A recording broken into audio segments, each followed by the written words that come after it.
Did you see the latest from Gigabyte regarding their new AI-optimized monitors? It suggests a real shift in how we view display tech. Sounds like another incremental spec bump designed for marketing. Frankly, what exactly is AI optimization doing that hasn't been done with better color profiling before? Well, it goes beyond basic calibration. Apparently, the AI dynamically analyzes the content, whether it's high-speed combat or a cinematic scene, and optimizes parameters like latency and refresh rate in real time.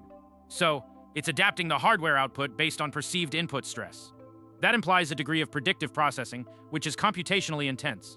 How are they managing that overhead without introducing lag themselves? That's the core technical challenge they're addressing. They claim it uses edge computing within the monitor itself to handle the optimization algorithms locally, minimizing external latency. Localized AI processing in a display unit. Interesting trade-off. If you're running that much processing power, what about heat management or the overall power draw? That's always a limiting factor for portable devices. You hit on a key point. The specs mention highly efficient thermal dissipation methods integrated into the chassis to handle the increased chip density required for this real-time analysis. So, they are essentially turning the monitor into a miniature dedicated processing hub, not just an output screen. What does that change about how developers approach visual fidelity? Exactly. It allows game engines and content creators to push visuals previously deemed too demanding for standard monitors. Knowing the display can dynamically manage the load. But who benefits most from this initial adoption?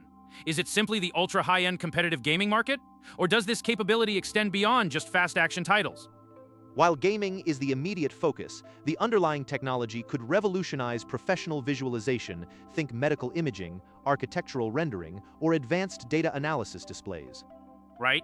If the optimization model can accurately identify complex data patterns in real time, it has implications far broader than simply showing a smoother frame rate. Precisely. The AI isn't just making things look better, it's making them function better under stress by managing resources intelligently. This moves the monitor from being merely peripheral to an active component of the computing ecosystem, which is a significant conceptual leap. It challenges the traditional boundaries of what we define as display technology versus processing power itself. Does this create a massive barrier to entry for manufacturers who can't integrate such complex AI systems? Will it consolidate market power around a few tech giants? That's a serious economic consequence. Only companies with deep expertise in both high-speed electronics and sophisticated machine learning models will likely survive the curve. Which means the competition is no longer just on refresh rates, but on AI algorithm superiority and implementation efficiency. Exactly. It's moving from a hardware arms race to an algorithmic one. The value shifts from raw pixels to intelligent processing capability. If this becomes standard, what will happen to the specialized monitor manufacturers who can't afford or develop proprietary AI solutions?